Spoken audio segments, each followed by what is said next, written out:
Meu nome é Caio, e essa é a história de como o maior amor da minha vida também foi o golpe mais duro que eu levei. Se você acha que conhece alguém, talvez seja só porque ainda não viu do que essa pessoa é capaz. Tudo começou de um jeito simples. Eu era um cara comum, nada de extraordinário. Programador, tímido, de fala mansa, daqueles que passam despercebidos em festas, mas que guardam um mundo inteiro dentro da cabeça. Conheci a Laura em um evento da empresa onde minha melhor amiga, a Carol, me arrastou. Laura era o oposto de mim. Sorriso fácil, carisma natural, sempre com alguma coisa engraçada para dizer. Ela era o tipo de pessoa que chamava a atenção sem esforço. Não por ser espalhafatosa, mas porque parecia que a luz se concentrava nela. Eu, meio deslocado no meio de tanta gente descolada, me vi completamente hipnotizado por ela.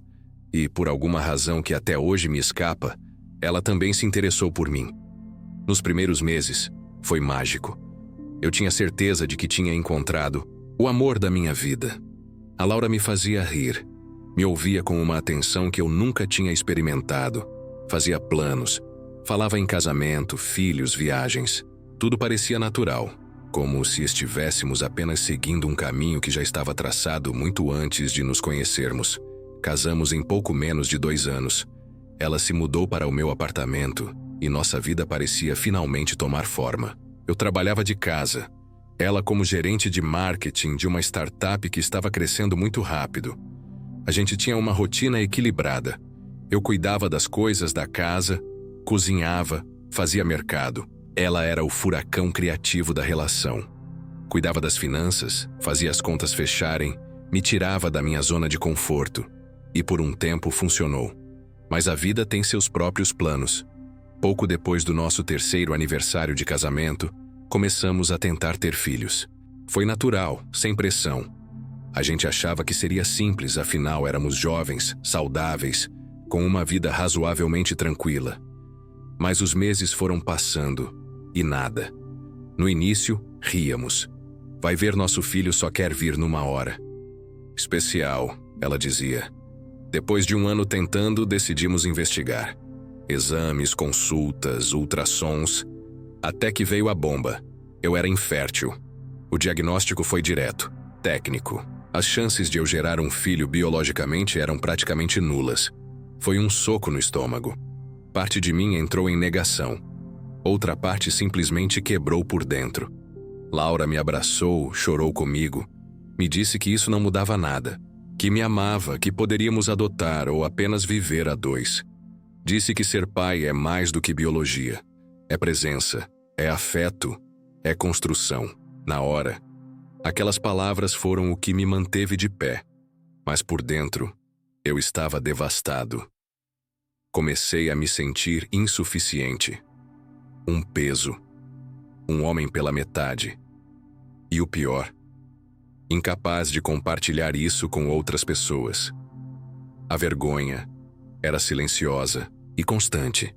Eu sorria por fora, mas dentro de mim crescia um buraco que parecia não ter fundo. Laura nunca mais tocou no assunto. Ela parecia ter seguido em frente com tranquilidade. E isso, de certa forma, me confortava. E também me machucava. Como ela conseguia superar tão rápido algo que me consumia todos os dias? Nosso casamento continuou. Sem filhos, mas com planos. Ou pelo menos era o que eu achava. Com o tempo, percebi que Laura se jogou ainda mais no trabalho. Vivia cheia de reuniões, jantares com clientes, viagens de última hora. A justificativa era sempre a mesma. A empresa estava crescendo e ela precisava se dedicar. Eu, que sempre trabalhei de casa, mantinha a rotina. Preparava o jantar, limpava a casa, deixava o vinho preferido dela na geladeira. Tentava manter a chama acesa, mesmo que eu sentisse no fundo que algo já tinha esfriado. A intimidade diminuiu. Primeiro, os beijos longos viraram selinhos. Depois, os abraços demorados viraram toques breves. E quando percebi, já não fazíamos amor há mais de 1 mês. Mas, como um tolo apaixonado, continuei justificando. Cansaço, estresse, falta de tempo. Só não queria encarar a verdade que já batia à porta. Até que um dia, voltando da farmácia, fui guardar os remédios na gaveta do banheiro dela. Sim, ela tinha uma parte separada só para ela, porque era cheia de produtos e gostava de tudo organizado do jeito dela.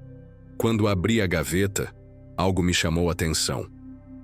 Lá no fundo, meio escondido atrás de um estojo de maquiagem, havia uma caixinha amassada, um teste de gravidez. Na hora, meu corpo inteiro congelou. Peguei o teste com as mãos trêmulas. Era um daqueles digitais que mostram grávida ou não grávida. E lá estava a maldita palavra: grávida. Fiquei ali parado, encarando aquela tela apagada, tentando entender o que aquilo significava. Talvez ela tivesse comprado por engano. Talvez fosse da irmã dela, talvez fosse antigo, talvez, mas eu sabia. Minhas mãos começaram a suar. Meu coração parecia prestes a explodir. Minhas pernas bambearam. Como ela podia estar grávida? Se eu não podia gerar um filho, era como se tudo ao meu redor tivesse sido arrancado de mim. A verdade, nua e crua, finalmente se mostrava. Ela estava me traindo. E nem sequer teve o cuidado de esconder o rastro. O pior é que, mesmo com a prova nas mãos, eu não queria acreditar. A mente tentava encontrar uma desculpa, uma brecha, um erro médico, uma mentira antiga que agora se desfazia. Mas a verdade era óbvia e dolorosa. Esperei ela chegar do trabalho naquela noite. Quando entrou em casa, agindo normalmente como se nada estivesse acontecendo, eu já estava sentado no sofá com o teste na mão. Ela me olhou, congelou. E ali, no silêncio do nosso lar, que já não era mais um lar, o mundo como eu conhecia acabou. Laura ficou parada na porta por alguns segundos. Parecia que o tempo havia congelado. Ela olhava para mim, para o teste na minha mão, e de volta para mim, como se ainda estivesse tentando entender qual desculpa inventar. Mas naquela hora, palavras não bastavam. Eu não disse nada. Só levantei o braço e mostrei o teste sem expressão. Ela fechou os olhos, respirou fundo, e então veio a primeira mentira. Isso não é o que você pensa. Tive que rir. Sabe aquele riso seco, sem humor, quase cínico? Pois é, eu ri porque... O que mais poderia ser? Laura, por favor, me poupa. Ela tentou se aproximar, mas eu recuei. O nojo me dominava. O desgosto, a decepção, a raiva. Ela sabia que não podia me enrolar. Eu tinha o teste na mão e o histórico nas costas. Você tá grávida, Laura. E eu sou estéril. Quer tentar de novo? Me diz de quem é. Ela hesitou. A expressão dela era uma mistura de vergonha e medo. Então ela fez o que muitas pessoas fazem quando são pegas no flagra. Tentou inverter a culpa. Você me afastou, Caio. Você se fechou depois do diagnóstico. Você parou de me olhar, de me tocar. Eu me sentia sozinha. E isso te deu o direito de me trair? Eu não planejei, aconteceu. Essa frase, essa maldita frase, aconteceu. Como se trair fosse tropeçar na rua, como se dividir.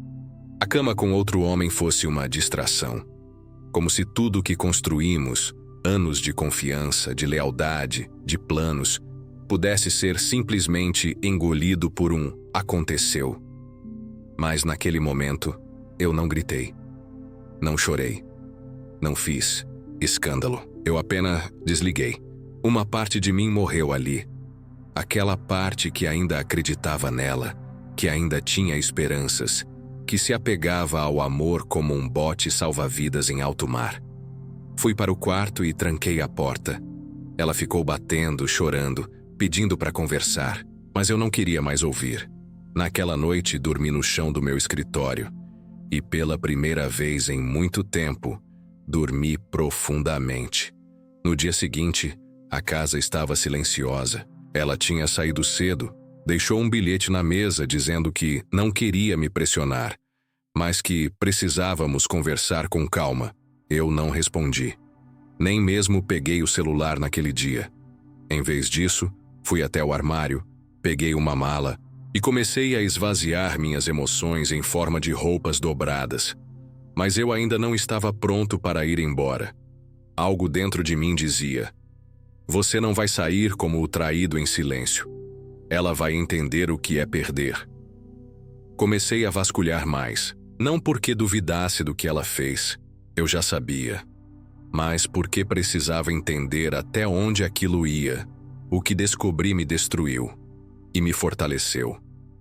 Ela tinha um segundo número de celular, um chip escondido no fundo da gaveta do home office. Quando liguei e conectei em outro aparelho, o nome do contato que aparecia nas últimas mensagens era salvo como J. As mensagens explícitas, detalhadas, quentes e o pior, antigas. Desde muito antes de descobrirmos minha infertilidade, ou seja, ela já estava com ele antes mesmo do diagnóstico. Não parou depois. Continuou.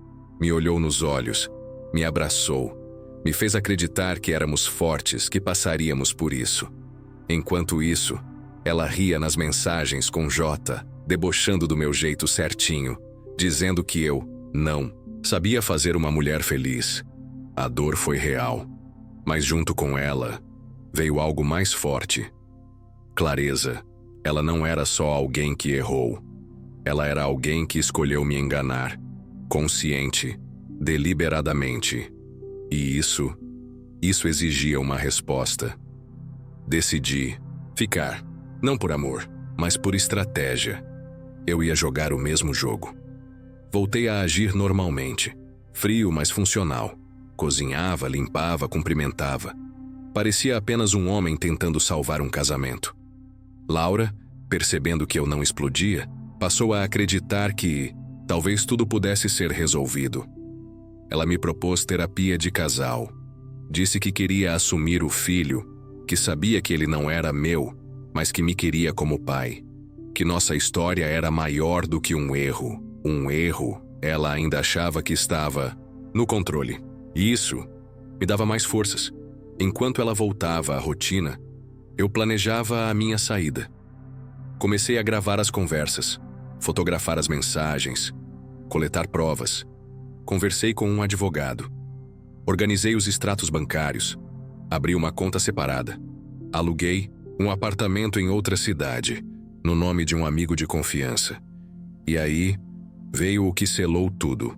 Fui ao médico. Refiz todos os exames de fertilidade. O diagnóstico era o mesmo.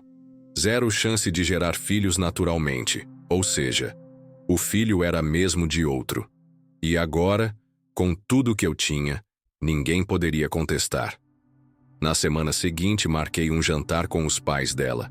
Falei que tinha uma notícia importante sobre o bebê.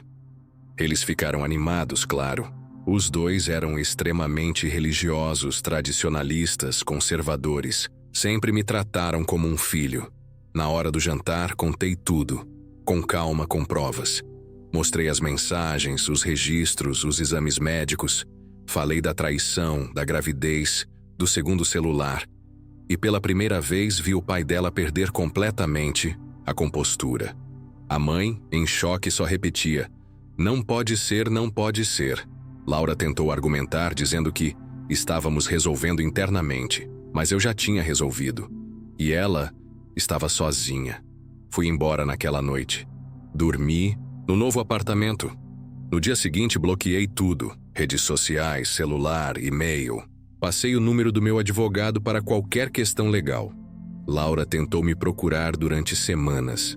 Mandou carta, e-mail, mensagens por amigos. Mas a máscara tinha caído, e ela não sabia mais a quem recorrer. A cereja do bolo, o tal J, desapareceu. Sumiu da vida dela quando soube da gravidez. Nem sequer respondeu quando ela contou.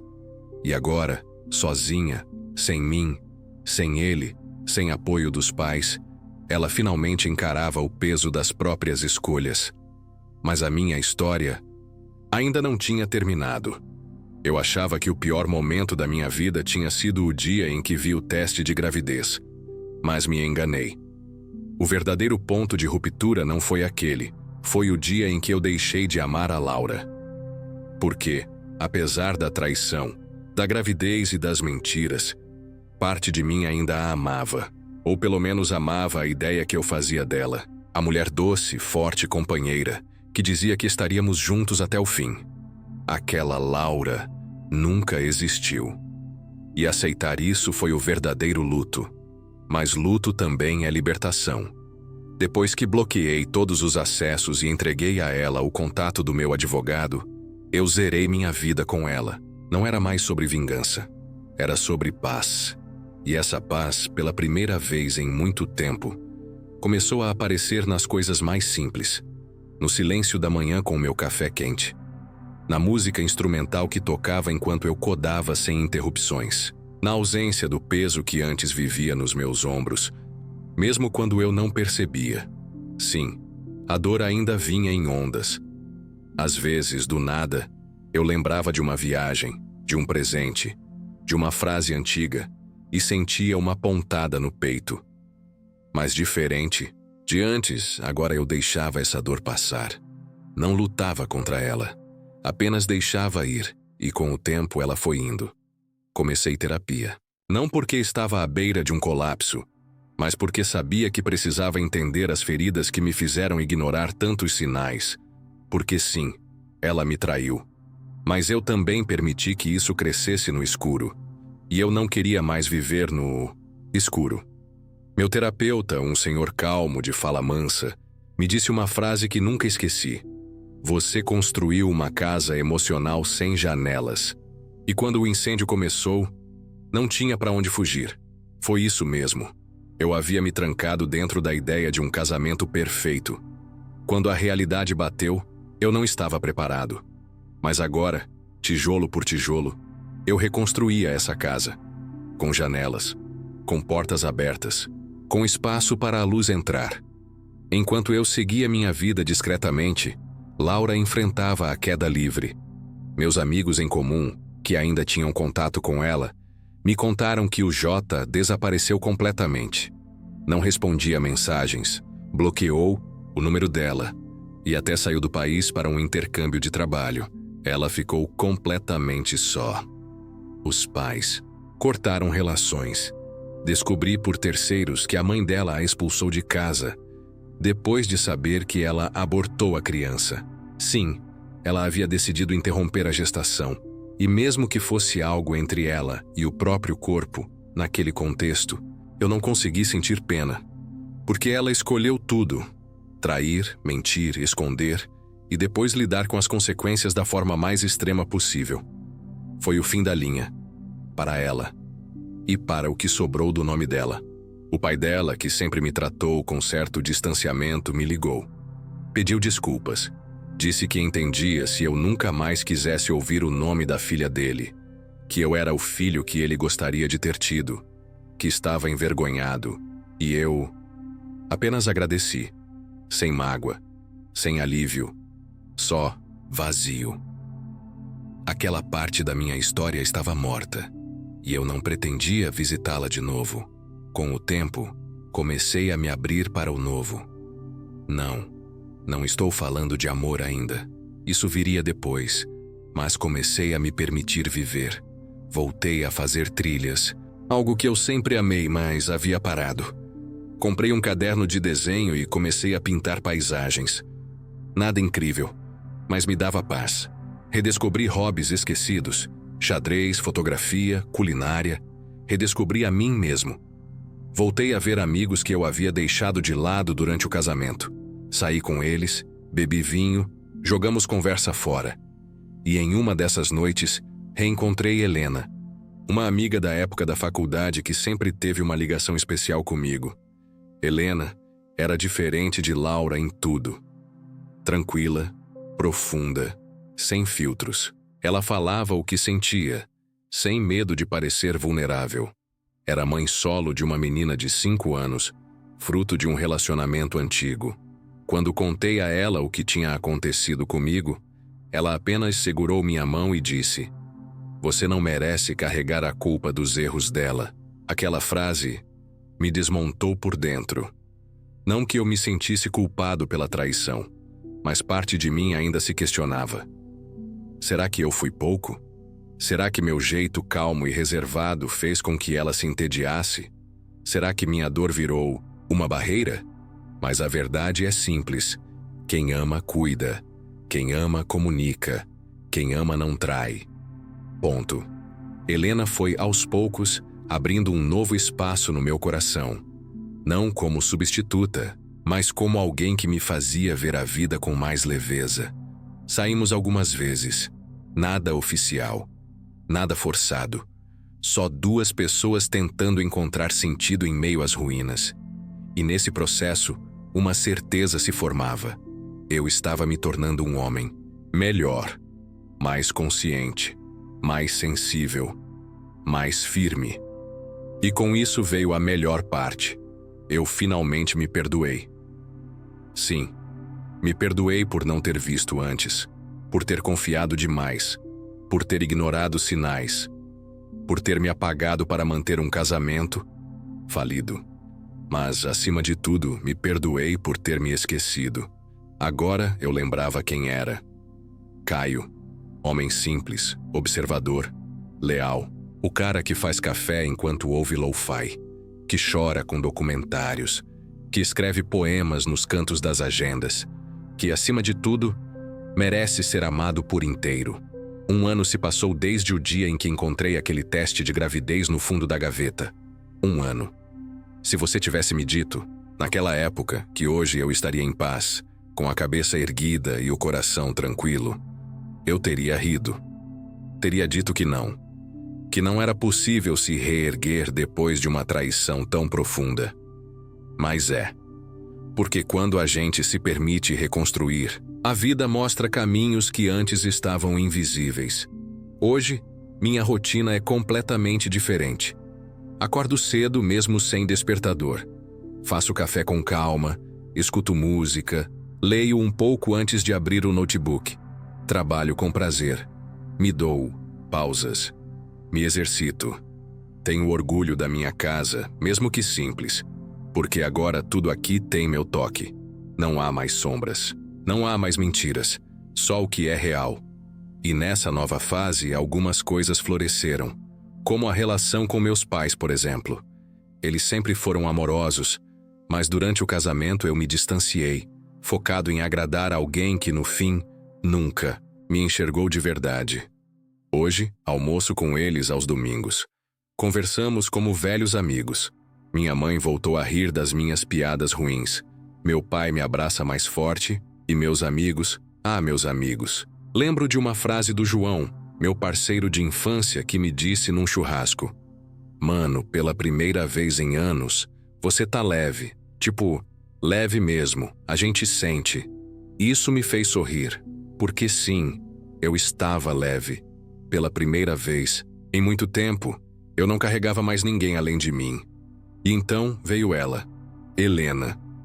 Não como uma heroína que apareceu para me salvar, mas como uma mulher que simplesmente permaneceu.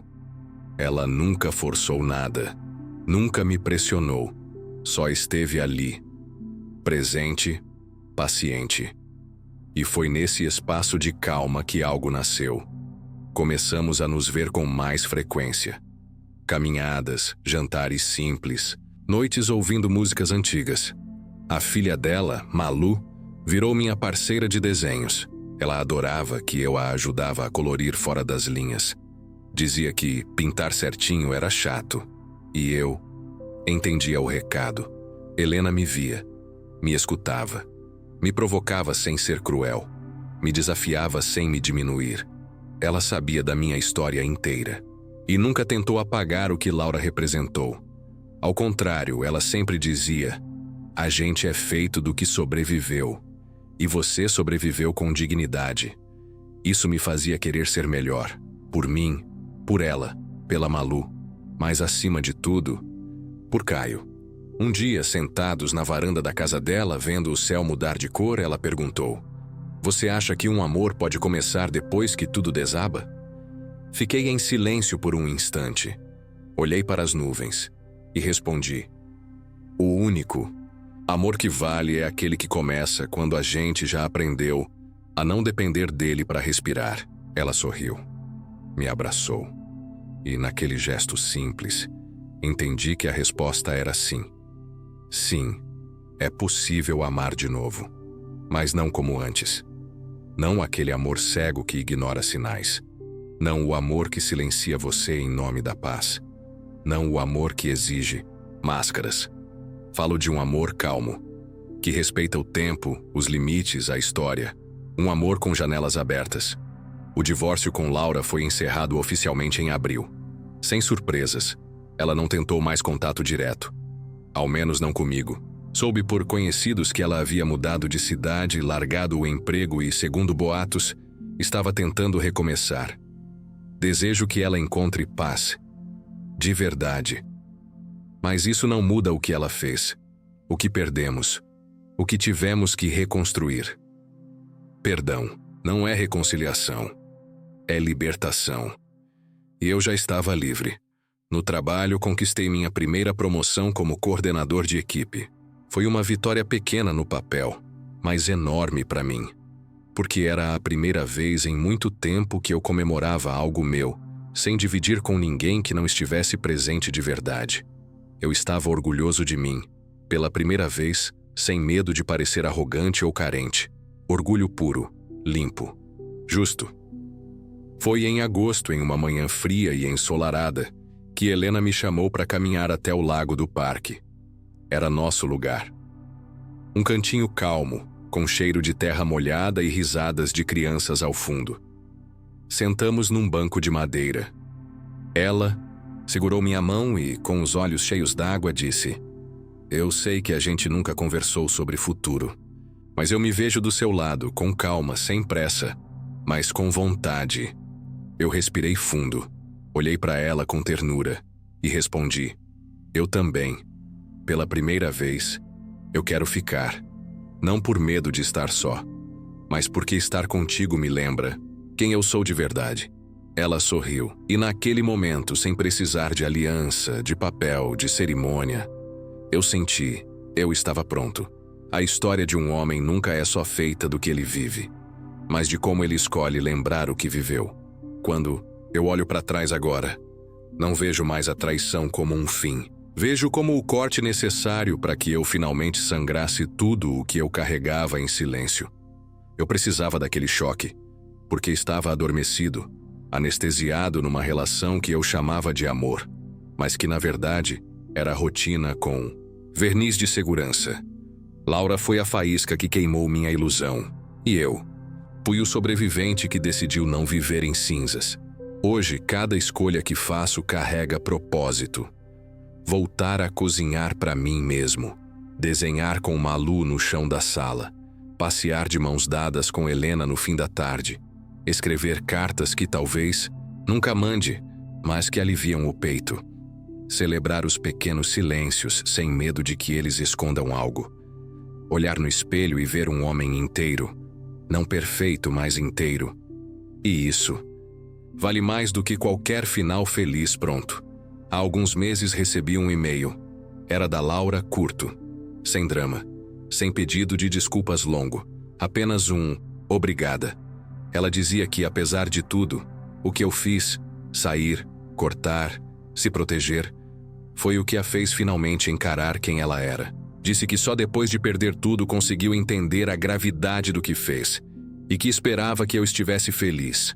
Eu não respondi, porque algumas histórias precisam mesmo terminar em silêncio, não por rancor, mas por respeito ao que fomos e a paz que construímos depois do fim. O Caio de hoje não se define pela traição. Ele se define pela forma como voltou a viver depois dela. Pelas escolhas diárias de não se encolher, de não aceitar menos do que merece, de não esquecer que dignidade, uma vez ferida, precisa de espaço e não de justificativas, pelos olhos que agora veem os detalhes, pelo peito que sente sem medo, pelo amor que começou, quando ele parou, de se esconder. Às vezes recebo mensagens de pessoas que acompanharam essa história desde o início. Gente que viveu coisas parecidas. Gente que ainda está no meio do furacão. Gente que perdeu a fé no amor, na lealdade, nas pessoas. E se eu pudesse deixar só uma coisa, seria isso. Você não é o que te fizeram. Você é o que você faz com o que fizeram com você. Talvez você tenha sido traído, talvez enganado, talvez usado, mas isso não define quem você é. Não define o que você merece. Não define onde sua história termina. O mundo vai tentar te convencer que amar é se moldar, que você precisa se encaixar, ceder, aceitar menos, porque ninguém é perfeito. Mas deixa eu te dizer uma coisa: amor de verdade não exige que você desapareça. Amor de verdade faz você aparecer, brilhar, ser mais você do que nunca. E se quem está do seu lado não te permite isso, é hora de virar a página. Hoje, Helena e eu não fazemos planos mirabolantes. Não falamos em pra sempre. Mas vivemos o agora com tanta verdade que não precisamos de promessas. Ela sabe da minha história. Eu sei da dela. E nos reconhecemos na dor, mas escolhemos caminhar lado a lado pela leveza. E isso, meu amigo, isso é o que eu chamo de recomeço. Talvez você esteja ouvindo essa história agora, no fim do seu dia, sozinho, ou cansado, ou com o coração apertado. Se for o caso, respira. O mundo não acaba onde um relacionamento termina. O mundo começa quando você decide voltar a ser você mesmo, com mais cuidado, com mais amor, com mais verdade e com menos medo de dizer: chega. Essa foi a minha história. A história de um homem que foi traído, enganado, usado, mas que não se deixou definir por isso, que reconstruiu cada pedaço de si, que reaprendeu a amar e que descobriu que o amor mais importante é aquele que a gente constrói com a própria alma. Obrigado por ouvir até aqui. Se essa história te tocou de alguma forma, deixa o like, comenta aqui embaixo o que mais mexeu com você e compartilha com alguém que precisa ouvir isso hoje. E, se você chegou agora, aproveita para se inscrever no Reddit Entre Linhas. Aqui cada história vai muito além do drama. São relatos reais, profundos, que te fazem pensar, sentir e, às vezes, até curar. Obrigado por acompanhar até aqui. Te vejo no próximo vídeo.